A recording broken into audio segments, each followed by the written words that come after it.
Good afternoon and welcome to today's webinar titled Increase Engagement and Drive Revenue with Marketing Automation, which is part of ACGI Software's Extending the Value series, joining our resource partners to present best practices and case studies for furthering education. I'm Melissa Madigan, Marketing Coordinator at ACGI Software, and in just a moment I'm going to introduce our guest presenter. Before we jump in, just a few housekeeping notes. Today's webinar is being recorded, and a slide deck with a recording link will be emailed to you by next week. We'll also be taking questions throughout the webinar, and you can submit those in the question box on the side panel, and we'll answer them towards the end during Q&A. Also, if any of you plan to apply this towards CAE requirements, today's webinar is eligible for 1 CAE credit.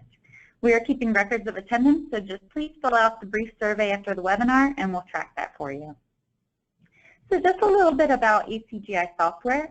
We have two product lines, Association Anywhere, our association management system, and Certelligence, our credentialing management system.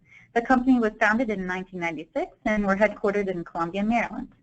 ACGI has significant industry experience, gained from over 20 years of working with a variety of professional and trade associations, credentialing and certifying organizations, and AMCs across the world. Joining us today is Vivian Swarczynski, Senior Digital Marketing Strategist at Informs. Informs is one of ACGI's email marketing resource partners that offers full integration with your AMS. In her role at Informs, Vivian helps clients leverage all their data assets to increase audience engagement and drive revenue. Her strategic recommendations are focused on helping clients get the greatest return from their technology investments. And with that, take it away, Vivian. Last spring, I got the call that nobody ever wants to get. The voice on the other end of the phone said, "Help me stop the bleeding." I was like, "Oh my goodness, are you okay? What's wrong? Where are you bleeding?" "Vivian, we're bleeding members. Something has to be done. We simply can't get enough new members in the door to replace the ones that are leaving." You know, like other organizations, their membership didn't plummet overnight. There were the telltale signs along the way. Frankly, it had been a bit of a balancing act. New members were offsetting lapsed members, so year over year, membership levels were basically flat until they started to decline. And often when things go from bad to worse, just like a triage unit, it's important to stabilize the patient. In this situation, it was about stabilizing the membership. When it comes to stabilizing membership, there's really only two options that we could even consider. There's getting new members in the door, which is a very time-consuming, big effort program. Member cultivation is not easy. So the belief was that if we could win back lapsed members, that would definitely help stop the bleed. But AARC had never had a win-back campaign before. Time was of the essence because they had an important board meeting coming up, so we tried an experimental win-back campaign because we did believe that if we could get this right, results could be promising, and our entire attention was spent on Stop the Bleed. That was the day I embarked on the 3-month consulting engagement with AARC to help them stabilize membership and to build a strategic win-back campaign. What I'd like to share with you today is the 4-step process that we took to build that strategic win-back campaign. Having never done this before, and me not having worked with the organization before, I had a lot of questions. These would be questions that you yourself, if you're trying to do a win-back campaign within your organization, you would want to walk through the same 4-step process. First, you analyze, then you target your audience, you plan your campaign, and then you execute. I'm going to drill down into each of these 4 steps to provide you with more information, because the main thing I want you to walk away with today is I have an approach, a strategic approach, and you'll see a promising approach to winning back lapsed members. So I was full of questions when I started working with them. Why do people first join your organization? What's the main benefit that they're getting? Do you know why they decide not to join? Have you ever surveyed your lapsed members? And in fact, they had, and I know in working with a lot of different clients that they have performed lapsed member surveys. And I think the thing that continues to amaze me, and it's probably going to be astonishing to you as well, the majority of people will simply say, I forgot. I forgot. It just didn't happen. That always amazes me. And because you're thinking, you forgot? Seriously? We remind you at 90 days out, 60 days out, 30 days out. We tell you 2 weeks before. We tell you the week that you're due. We tell you you're in your grace period. How could you forget? But I've seen it over and over again. Folks just forget. And they say they forgot more. What's really happening is they just didn't do it. It wasn't top of mind. It wasn't a high priority for them. It just didn't happen. That's important information to know, because you'll see how we're going to use that when we craft together the message. And another important question to ask is, what would be different? What would be different if somebody had lapsed maybe 18 months ago, a year ago, and they came back now? Would anything be different? Because those are the things that you also will want to identify so that you can use them in your messaging. So ask yourself a lot of the questions that the whys, the hows, the whats, the would your experience be any different? Ask yourself those questions so you can start putting together a strategic approach for your messaging. Then you're going to have to look at your audience. Now, sometimes it makes sense to profile and look at your lapsed members by maybe the title. You know, maybe you have students, maybe you have folks that have been in their industry for a long time, and maybe the value proposition is different based on who they are. In AARC's case, folks come to the organization because they need continued education, to keep their credentials up, frankly, to stay in the industry, to continue in their career. They need continued education, credit. So it didn't matter as much, you know, where they were in their career path, but what did matter was how recently they lapsed. For the 3 to 6 months, we're gonna pretend they forgot. We're gonna go with that survey result. We're just gonna focus on what they still need, which we know they still need to get course credit. They still need to get back to class, frankly. The folks that had been gone for a while, 7 to 12 months, they actually needed to know that AARC had actually transformed the online marketing or coursework program. So their experience would be different. AARC revealed that perhaps they didn't have the best user experience in taking online courses, but that whole system has been replaced. So it would be very stable if they were to do it again, and you know, they've had added new courses, so there's a lot to rediscover. That formed 2 themes for the third step of the strategic approach, which is to actually plan the campaign. What is the messaging? What is the tone? What is the voice? One of the things that I see in working with clients that is often a misstep is to basically come out with something like, we miss you. And I see that as a misstep, and it's something that we did not do in this particular approach, because that is not typically a reason why anyone will come back. They didn't come back, they didn't join the organization because of your needs. They joined them because of their own, and they don't come back because of your needs. They really come back because of their own. So you need to get to find out that bottom line. What is it that they still need? What you see here on the screen with 2 steps in your back and rediscover AARC, those were actually the words as part of the subject lines. Those were 2 of the winning subject lines that they had. And actually they use first name personalization. So for the 3 to 6 month group, remember those are the groups that we're going to pretend that they just forgot and that they meant to renew, they just didn't. It would say, Vivian, 2 steps in your back. For the folks that had been gone for a while, we really do need to tell them that we've got a lot of great new things. We've got new courses for you to check out. We've got a completely different way of taking classes. You're going to want to rediscover AARC. So that was actually the subject line with first name personalization again that was targeted for the 7 to 12 month group. Once we had the campaign theme and the copy, we got into the part of our execution.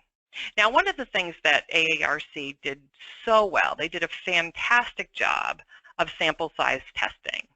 And what I mean by this is that they took small segments of their audience that were to get this campaign, and they tested the friendly from. Most of the times, the friendly from would just be their organization's name, and I see that, you know, is a pretty common friendly from when I work with clients. But what they found out that putting the friendly from a person's name, a very high visibility person within the organization that certainly lapsed members would still be familiar with, having it be from that person and having that person sign the letter was far more effective and created quite an uptick in open. So they knew the best friendly from. We tested the subject lines. Now, I showed you on the previous screen where 2 steps in your back was the winner, but what I didn't share with you yet was that subject line was tested multiple times. That wasn't just the winner out of one scenario. We actually tested Vivian 2 steps in your back alongside with Vivian 2 steps in your in. Now they're very similar messaging, but sometimes one word will just pull weight that the other word doesn't. You wouldn't think one word could make a difference, but the testing shows that it does. So Vivian 2 steps in your back continued to be the winner. It was like, great, we know our friendly from, we know the subject line, we know the content. In fact, the executive director thought that a short, snappier content would be most received. But since we were in this testing mode, she's like, you know what? Let's not have it be my opinion. Let's let the audience vote basically with their open rates on which one they like better. And it's funny because for the 3 to 6 month lapsed member, they actually preferred that short, snappier content.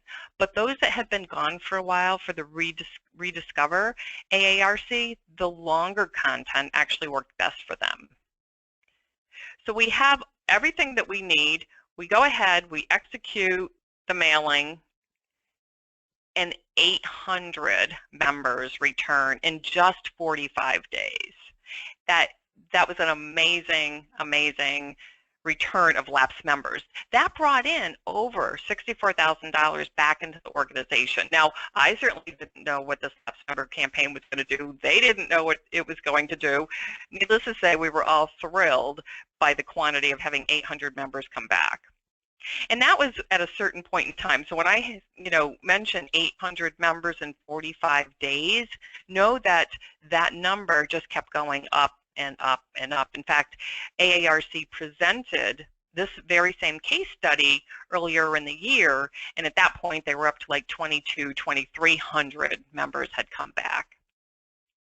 So we had thought that this would be a one-time kind of stop the bleed type campaign, but it worked so well that they've incorporated this as part of now their life cycle campaign. And what you're seeing here is actually a live automated flow from within Inform's Marketing Automation Suite.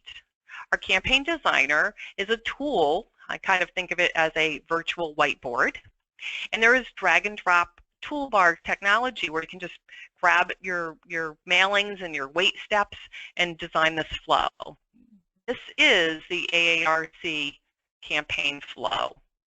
Due to the integration that we have with most AMSs, lapsed members now, when they reach that 3-month lapsed member mark, they simply flow into this campaign where they get that first letter. We give them time to respond, and then we check, was the email opened? If they haven't opened the email, frankly, they're going to get it again, but just with a different subject line.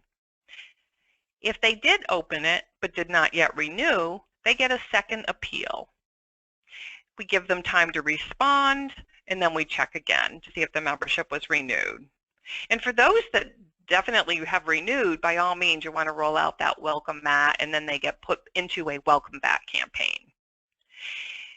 Now, what I want to point out here, because it's a real game changer, is that every follow-up opportunity that you see here is fully automated.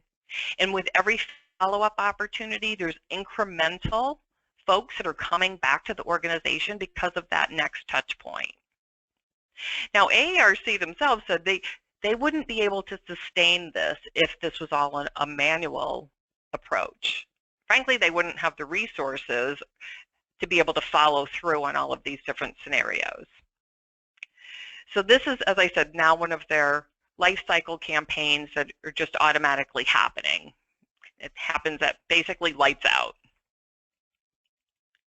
So I just shared with AARC that a lot of the threats that they had were internal and external. So I do want to ask the audience, we're facing different threats today to our business goals, to our revenue, to our membership than you were 2 years ago, 3 years ago, 4 years ago.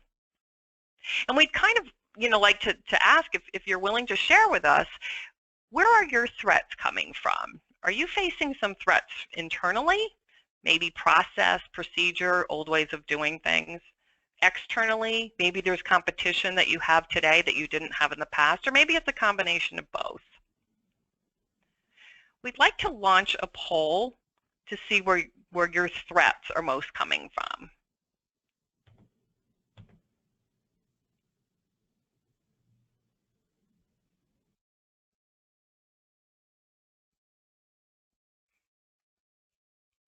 Okay, if you go ahead and see the poll, then feel free to click on where you think your threats are most coming from, whether it's inside, outside, or both, and we'll be able to share results in just a few moments.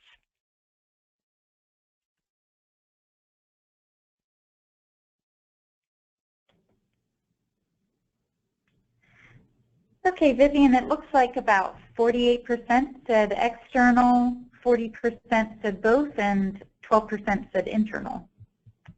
Okay, great. Well, it is good to know where your threats are coming from, because like most organizations, I know here at Informs we do a SWOT analysis, and the next case study, the next example that I'd like to share with you, they had external threats as well, and they were threatening their non-dues revenue. And I'd like to share that scenario because there might be folks on the phone and watching the webinar that have goals for their non-dues revenue.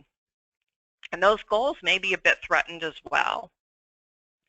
So Texas Medical Association, TMA, had big goals for their continued medical education program. They obviously, serve all of the physicians in the state of Texas, so they've got a wide variety of audience that's interested in a wide variety of courses. They put a lot of effort into producing these quality continued medical education programs, and they really wanted to showcase the program, generate more interest, and certainly get registration and revenue up. But like some of you, their audience is looking for and finding other ways to satisfy those needs. So the on-demand online competition may be a threat today and that wasn't there 2-3 years ago. TMA also took a look at their ways of doing things. They had a promotional email that came out on a monthly basis that basically promoted the next month's CME programs. They felt like that was a little old, a little bit worn out, and that those types of things were were all contributing to the decrease in registrants, therefore the decrease in dues. So they knew what their threats were. It was time to really do a full SWOT analysis and say, but what are our strengths? Let's go back to the drawing board. What are our strengths? What are our weaknesses? What are our opportunities? We know what our threats are. Let's fill in the other pieces of that equation. They knew that they were a leader in the medical space. They knew that they had quality coursework. They knew that they were an asset and a valued, trusted partner and resource for the physicians in Texas. But they felt like they could do more with what they had. Internally, they weren't using all of their data assets to the best of their ability.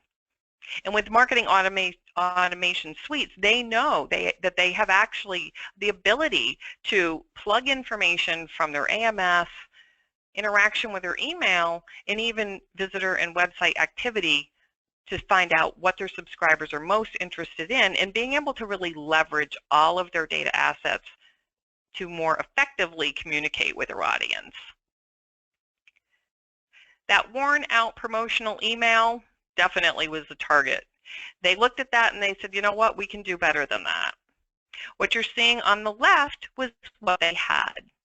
And in years past, that probably worked really well for them.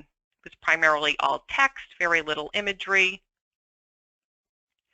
They know that their mobile audience has changed. They have a very large mobile audience, a very large mobile presence. So it's important that whatever they produce is going to be something that their physicians on the go can easily look at, understand, and interact with. You'll see that the image on the right shows what they have today.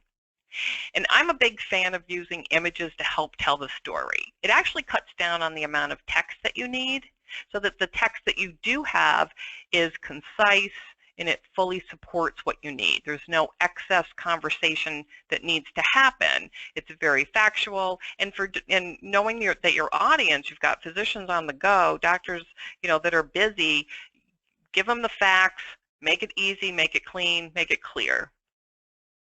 So this was a huge increase in engagement just by changing up the creative. So I really would recommend that folks take a look at what you have and see if there's room for continuous improvement. And then one of the big game changers for TMA is to really think and develop a purposeful follow-through.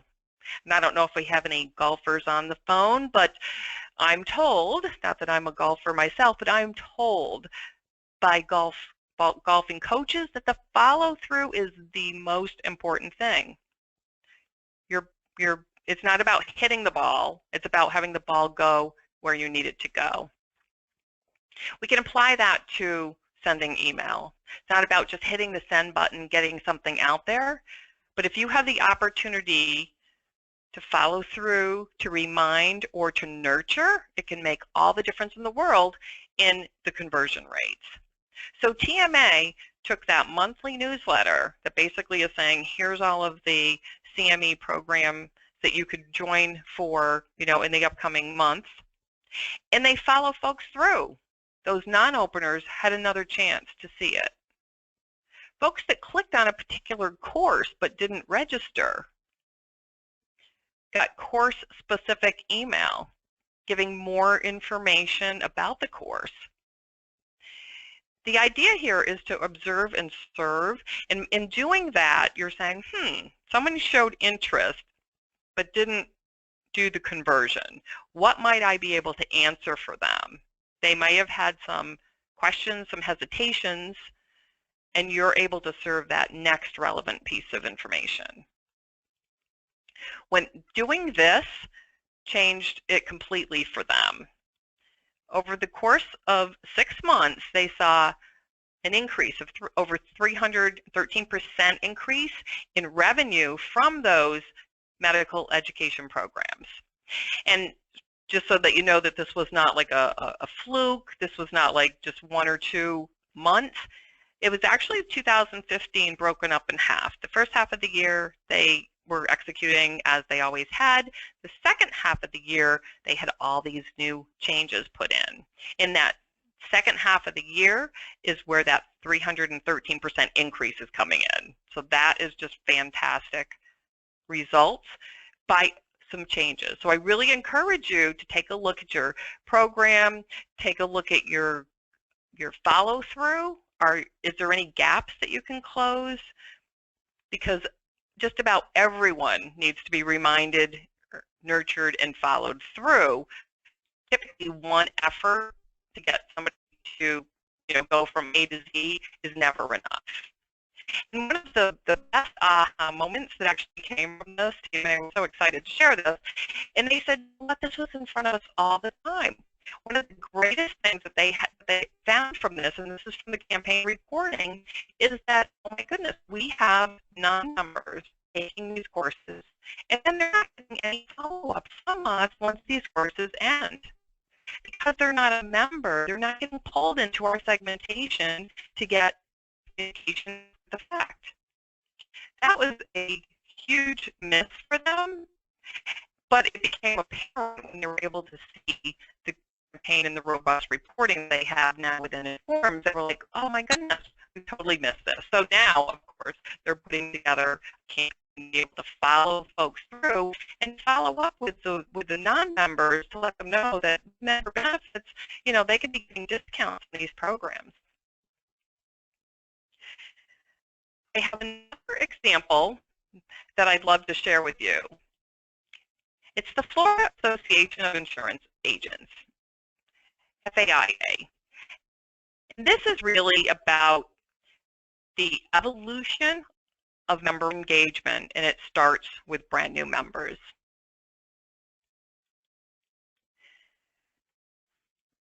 So raise your hand if you recognize this. I'm sure many of you do, and you do have a little hand raiser toolbar.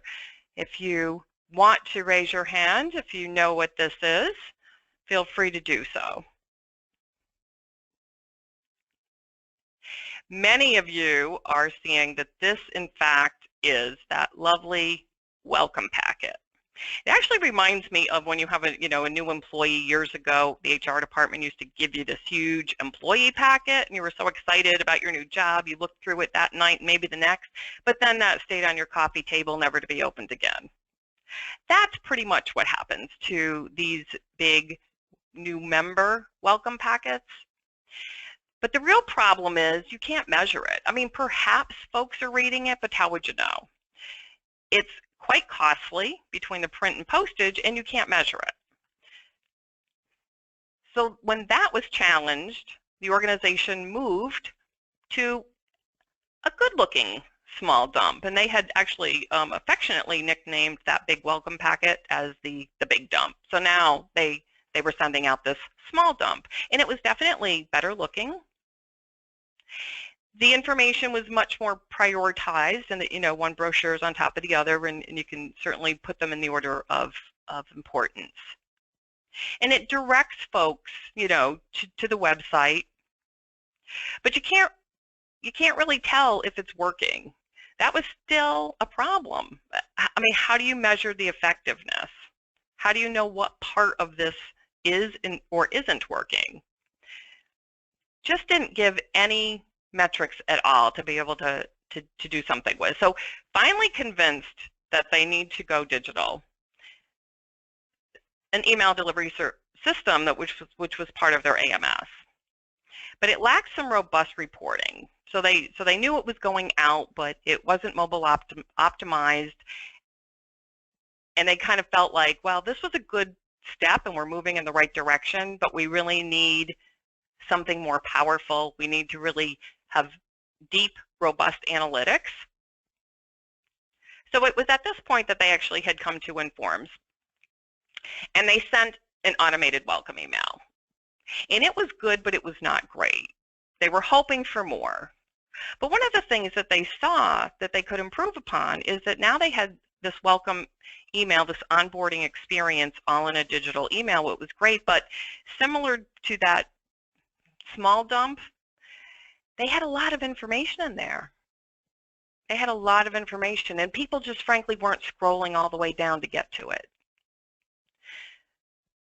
So they moved away from a single email to an automated onboarding campaign, similar to onboarding an employee.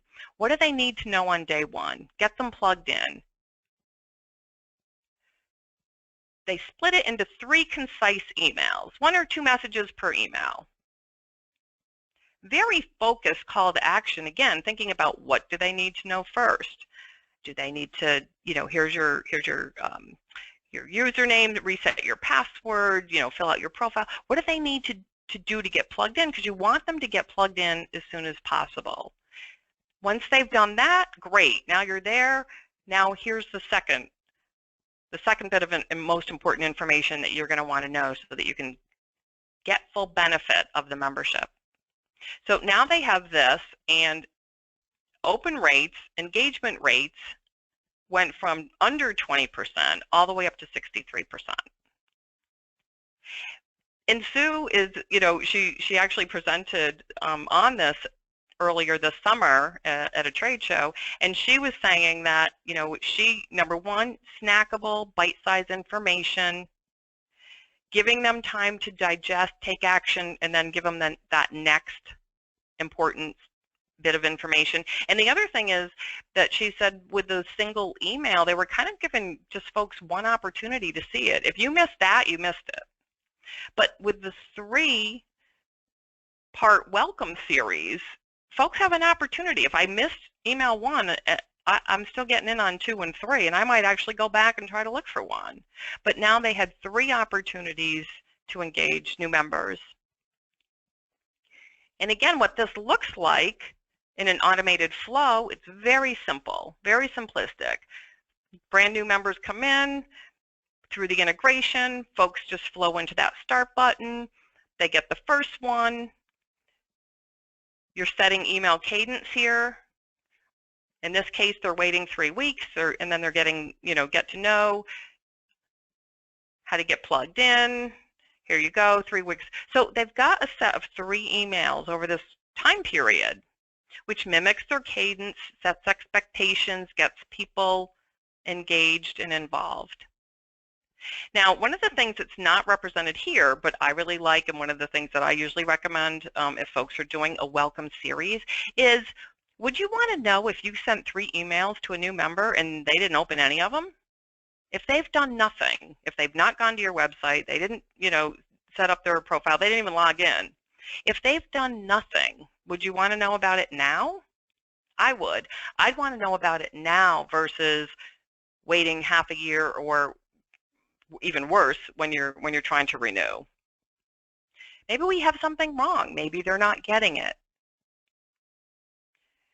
You can put a notify step in an automated flow that says after this onboarding experience, notify the membership team with a complete list of all the email addresses that have done nothing, so that we can have one-to-one personal follow-up. That is the best way to make sure that folks don't fall through the cracks, that they aren't lost forever, and that you're not trying to get them to engage later when they haven't right at the very onset. So that is what I would definitely recommend if you're doing a welcome series, is to have that catch-all so that you're catching folks that are doing nothing with you. Most of the time you can get that change. And honestly, folks are so flattered. They're like, wow, you really care. You actually noticed. Thank you. I wasn't getting this. Sometimes they have to whitelist your address so that they can get it all the way into their inbox. So some tips for new member welcome campaigns. Make sure you have a recognizable friendly from. I say this because your new member might not know the executive director of your organization. They might not know a personalized name. And if your new member email is going out using a name they're not familiar with, you're running risk that they're not going to open it. Make sure that it's clearly identified who is sending this email to them. Prioritize the content. What do they need to know on day 1? What do they need to know on day 3, and so forth? That'll keep you focused on having some clear, concise call to actions. Knowing your mobile audience is important. And today, most folks are running, nearly 50%. So creating a positive mobile user experience is going to be super important. And then this is a great way for you to set expectations for your email cadence. And absolutely you want to follow up with your non-responders. So we chatted a bit about automated emails, and there may be some of you who say, you know what, we've been doing automated emails for a long time. We absolutely send automated emails anytime a transaction happens. There's not transactional in an automated campaign. You see, there's many times when, a single email gets the job done. And those would be your typical transaction type emails, like an e-receipt. You simply, you have your audience that needs to get it, you send the mailing, you stop. It's easy. This could be done certainly in a campaign designer, but this is all the steps there are. So it typically works well in just the automated processes that you have at your fingertips. Sometimes you want to send relationship building emails. I consider this like a virtual hug. Hey, it's your anniversary. We noticed. Happy anniversary. This would be another example where you get the job done. One email. You're not going to say happy anniversary the entire month. That would be silly. You only need to say it once. So this is a relational email that can be done in an automated flow just by sending one out. Certainly our flow would just look like this. We'll have all the folks whose anniversary is coming up in the month of September. We send them their anniversary mailing. We're done. No need to follow up. No need for anything else.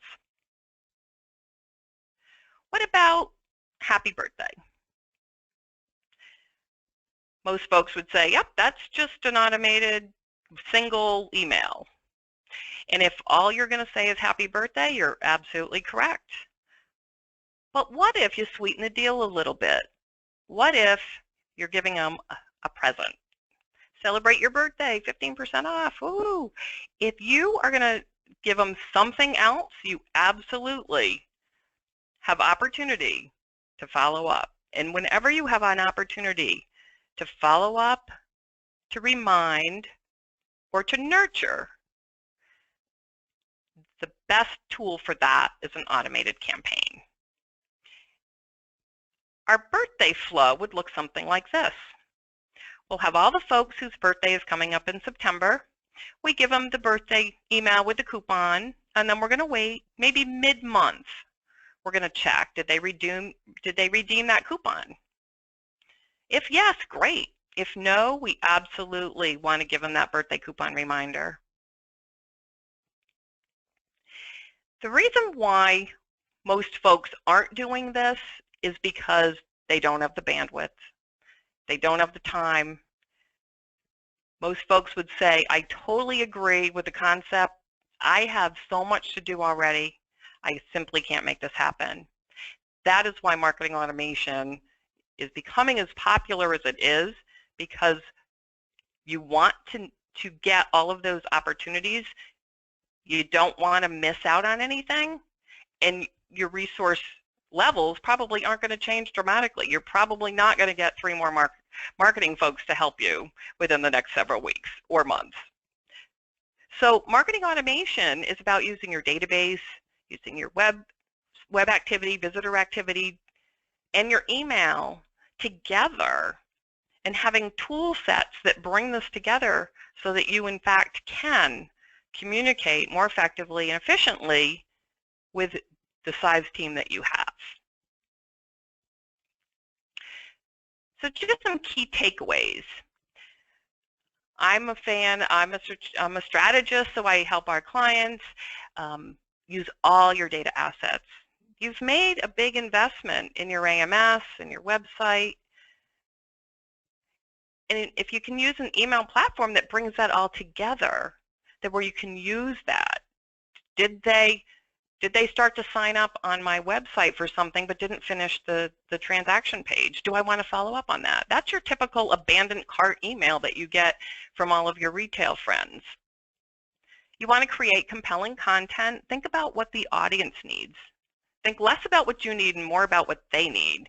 Going back to our win-back campaign, it wasn't that AARC missed them horribly. That's not the reason why someone would come back. Someone would come back because they are missing something horribly. They are missing their continued education credits and they need them. You want to customize the communications and follow up on behavior. Did they open it? No. Give it to them again. Surely you're not going to do this for every email that you send out, but for those emails where the stakes are high, where there's revenue involved, by all means, remarket to them, follow up, nurture, remind. You're doing them a favor as well. Very few folks are going to take action off of just being invited to something once. Leverage your business intelligence across all your data assets. If folks downloaded something, if you've got a lapsed member that's looking at your website and they're looking at member benefits, they're probably like, maybe I will join. What if you have someone coming up for renewal who's looking at member benefits? You might be able to imply that they're like, did I get my money's worth? What all do they have again? Did I use everything? If you can match what you know about from your AMS and what activity you see happening on your website or the behavior on their email, what they're clicking on, what they're looking at, if you could leverage all that business intelligence, you absolutely could be communicating in a more effective manner. And then lastly, following through to conversion is absolutely the key.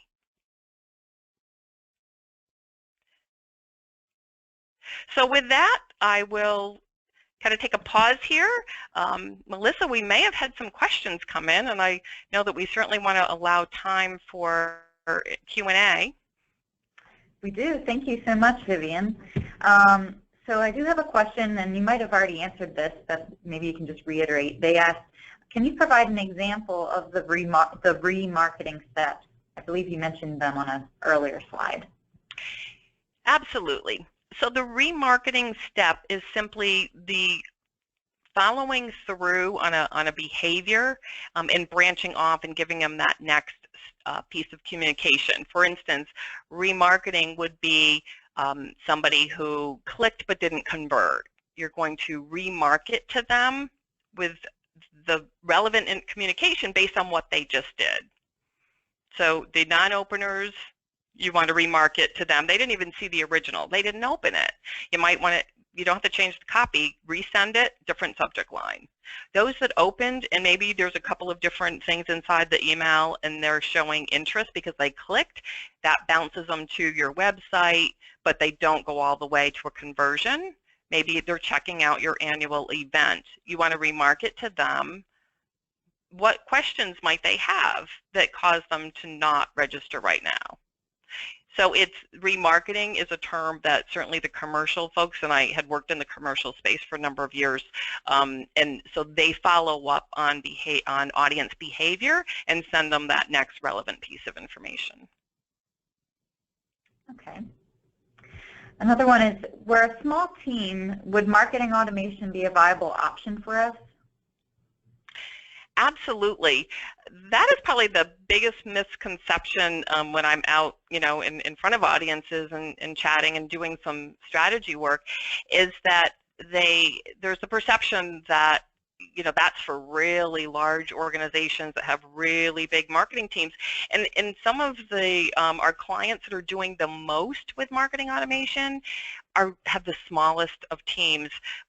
Some of them have a team of one, frankly, a team of one. But they, on the other hand, would say, I can't get everything done I need to if I didn't have automation. If I didn't have this tool set, I absolutely couldn't get all my responsibilities done. So they have lots to do with very little resources. So this is actually the tool that they need the most. Okay, great. Another question just came in. What is the optimal number of attempts at conversion through an automated campaign?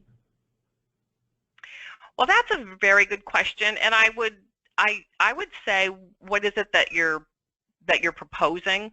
The answer is going to be different based on what the subject matter is. For instance, if you have an annual conference, look at the number of touch points you're doing on right now and that you've done in the past. You probably have a save the date, and then maybe you have an early bird special, and then you let folks know that the registration's open, so and so forth. So I would look at what you're currently doing, and if that's working for you, then you can simply take the flow and automate it so that you don't have all those manual processes to do. If you're looking at something and you're saying, you know what, we don't actually follow through very much here, then that's probably an opportunity to add some steps in, because you're letting folks kind of fall through the cracks. So it's going to vary based on what the topic was and what the conversion goal is. Okay. Another question, in your opinion, what data asset is most underutilized by marketing teams? Yeah, that's a good question, and I would have to say the website. My experience is that marketers are feeling like their web team is managing their website, but they're not necessarily looking at it as a tool that they can have access to and that they can create target groups from. And that is a huge missed opportunity. If folks are downloading things, if they're going to things, you're going to want to know as a marketer or as a member person, membership, renewal, no matter what part you're in, event planning, advocacy, what you're going to want to know where are folks going, and whom could I market to based on their interest. So if somebody opens an email that I send out, and they open that email today, and next week they go to the website and they're checking out the very pages that I was promoting, do I want to know that? Sure I do. I absolutely do. Because those are the folks that are showing interest, and those are the folks I'm going to want to follow up on. So think of it this way. When you send an email out to an audience, I mean, obviously you're sending it out to an audience that you believe it's relevant for, but then out of that audience, there's going to be some that are, warm and some that are hot, and you're going to want to follow up and not treat them all the same. So your efforts after the fact, should be different based on what they're doing in return. Okay. Another question that I have is, are automated campaigns effective in engaging younger members, such as millennials? I know that's a big topic all the time, millennials. It is. It is. Millennials especially are used to getting things pretty instantly. They're used to things being pretty direct in the area of their interest. So again, I think relevancy matters most. They're going to care that you actually are somewhat paying attention to them, and so that's where following through action points in audience behavior is going to be critical, because if you just send them something that's just like generic and it applies to maybe a fraction of the people that are going to get it, they're still going to pick up on that. And they're also going to pick up on the fact that, oh yeah, you're sending me something specific so that when I go to the event, you're giving me information that I want to know about the event. Where's the best places to go after? What's the night life look like in this town? What are the best restaurants? Again, think who they are, what they might be interested in, and then use the implied information that you have as well.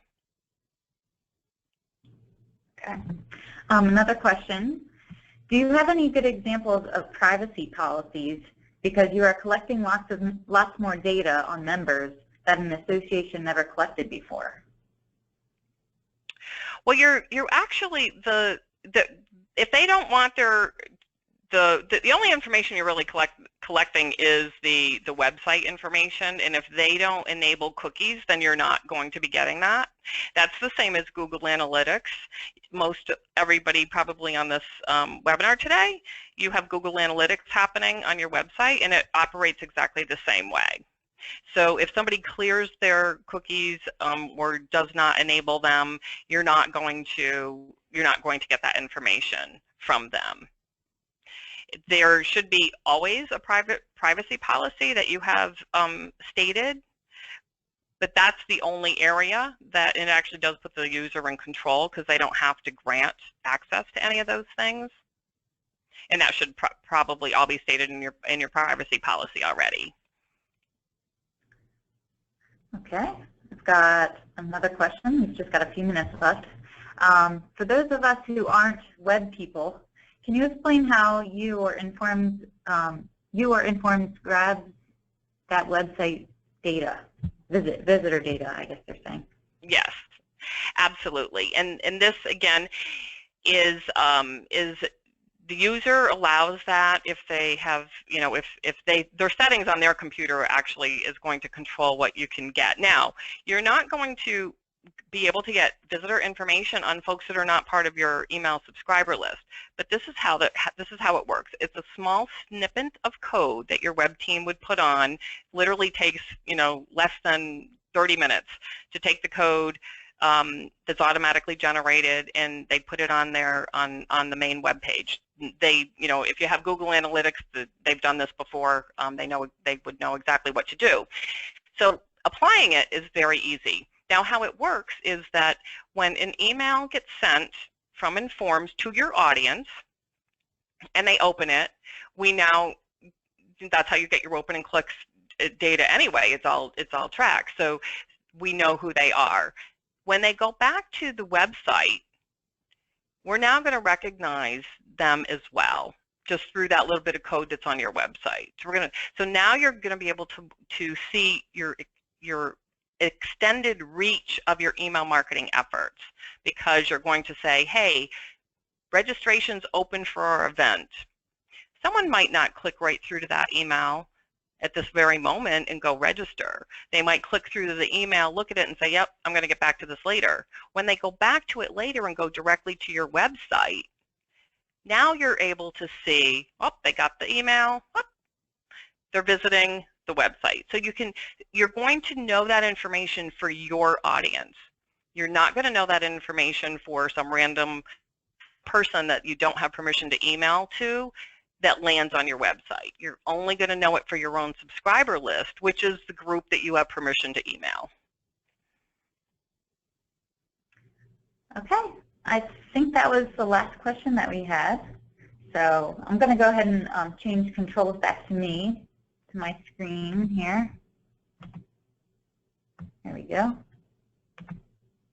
So thank you, Vivian. That was great. Great presentation. We very much appreciate it. Informs is a great resource partner of ours. If anyone wants more information about them, they can, of course, go to their website or also go to our website. We have a list of all of our resource partners on there. With that all said, thank you so much, Vivian. Thank you, everyone, for attending. We hope you have a great afternoon. Thank you. Have a great one, everyone.